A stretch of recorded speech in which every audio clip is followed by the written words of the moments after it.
At this year's Intergalactic Aerospace Expo, we just got access to a brand new ship from Drake, the Corsair, and this is basically a pirate's dream ship. Let me explain why. Today's video is brought to you by GameGlass. With GameGlass you can take control of your ship using a tablet or a phone. You can try out some of the free pre-made shards, or you can also make your own custom shards and share them with the community through the built-in marketplace. So gone are the days where you have no more rooms for all your key bindings. On top of that, GameGlass also supports other games like Elite Dangerous, so follow the link in the video description and try GameGlass for free. Use the offer code DTEA to get 5% off any purchase. Hello ladies and gentlemen, welcome to Star Citizen. Today we're going to take a look at the Drake Corsair, and we're going to start very quickly with an exterior tour of the ship. We can see the ship here in its docked or folded state. This is the way the ship comes when it spawns in the hangar. But you can unfold the wings here at the side, and it gets this asymmetrical layout with two wings on one side and a longer level wing on the other side. Moving around to the front of the ship, first of all we see a lot of weapons, a lot of firepower setting up here, and we also noticed a dual level cockpit, indicating that this ship might be intended to have multiple people inside, something that will become apparent in a bit. But if we move around to the back, we'll begin to see this ship's nature. We see a very wide cargo ramp, indicating a relatively large cargo hold. This ship is essentially a pirate's dream. It has firepower for days, and the majority of it is controlled by the pilot, and it has a very, very substantial cargo bay, making this a perfect pirate ship. Now, if we take a look at the weapons, we already saw up on the nose where we have 4 size 5 hardpoints. Those come default with gimbals on them, meaning they fit each size 4 M6A cannons, which are laser cannons.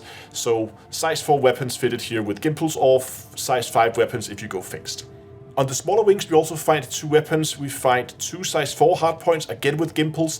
So in this case they come with size 3 M5A cannons, and again they can be swapped out for fixed if you wanted to go fixed size 4 weapons instead. All of these weapons so far are pilot controlled, making this one of the, I think, highest potential DPS output ships from pilot's perspective. But the Drake Corsair also has manned turrets. On either side we'll find these almost like ball turrets. They have a relatively decent field of view around it. It's not amazing, but it's okay. And each of them comes with 2 size 2 hardpoints that comes default with CF227 Badger.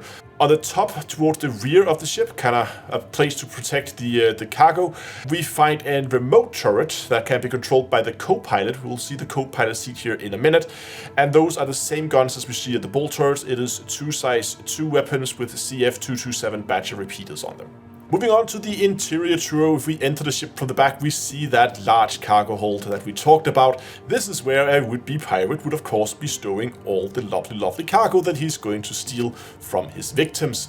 The wide ramp also makes it great for storing vehicles. If we move forward, we get into a small engineering space.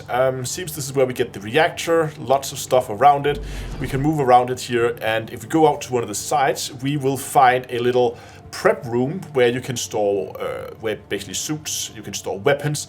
So this is where you get ready when you're going out for an EVA, and here you will also find an airlock so you can go out into space. So again, if you have disabled your target and you now just need to get out and you don't want to depressurize your cargo hold, there's an airlock for you, and you can also get ready, get suited up, get your weapons ready when you go out and fight.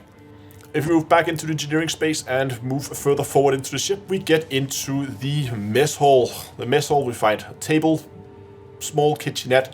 We find 3 separate rooms with 1 bed in each. There is a 4th bed somewhere, I'll show you that as well. And we also find access to the ship's toilet. And if we keep moving forward, we will come to a hallway that gives us access to the 2 manned turrets on either side of the ship. These were the 2 size 2 weapons on each turret, so 4 in total. And if we move further forward, we get into the main cockpit. In here we will find a small cabin. This is the captain's cabin, basically. It's not much bigger than the others. I actually think it's slightly smaller, but it's up here next to the cockpit, and that's your 4th bed. So ship is probably designed for 4 people. Up here we will also find the pilot seat at the front, where we get access to all those lovely, lovely weapons, all that lovely, lovely firepower. Just behind the pilot seat we find the co-pilot seat, and when you enter that co-pilot seat it will lower you down into the lower cockpit, and then you get access to it from there. From here you can access the remote turret at the back. Again, same weapon loadout as on the turrets, man turrets on the side, but again better suited for protecting people who may be attacking the ship from the rear. Now, the keen-eyed of you will have noticed that if you come and approach this ship from behind and below, it has very poor coverage. Some of the turrets on the side may be able to hit you, but the turret on the top won't, and all the pilot-controlled weapons won't be able to hit you. So if you are going to sneak in on this ship, hitting it from below and from the back, that's where you want to be, since that's where it has the poorest coverage. Now we're going to head back in the ship, because there's actually one more thing that I haven't showed you here in the interior. We head back into the mess hall. Here on the side we will find an elevator. The elevator is, well, quite rocket with just some handles, and it has some quite neat features here. You can either go down, as you would expect, and you go down to ground level. You can enter the ship from here. It's also slightly faster than going in through the ramp, so again, if you don't want to use the ramp, you can enter the ship from here. But here's the fun thing. You can also go to the roof, and that gives you roof access to the ship. Exactly what situation you want to use this in, I'm not really sure, but I could imagine the situation where your ship is parked somewhere. Maybe you have people swarming around it with handguns, and you kind of want to be able to go out and deal with these guys, right? You don't want to open up, send the elevator down, since they can then take the elevator up. You don't want to open the ramp, obviously, because then they can run in. You can just take the elevator up to the top. You can use your own ship for coverage, peek over the edge of the ship and attack people, and, well, you're gonna have the high ground. So again, very, very good for defending itself, regardless of what situation the ship might be put in. Now let's look at some of the more hard stats for the ship here.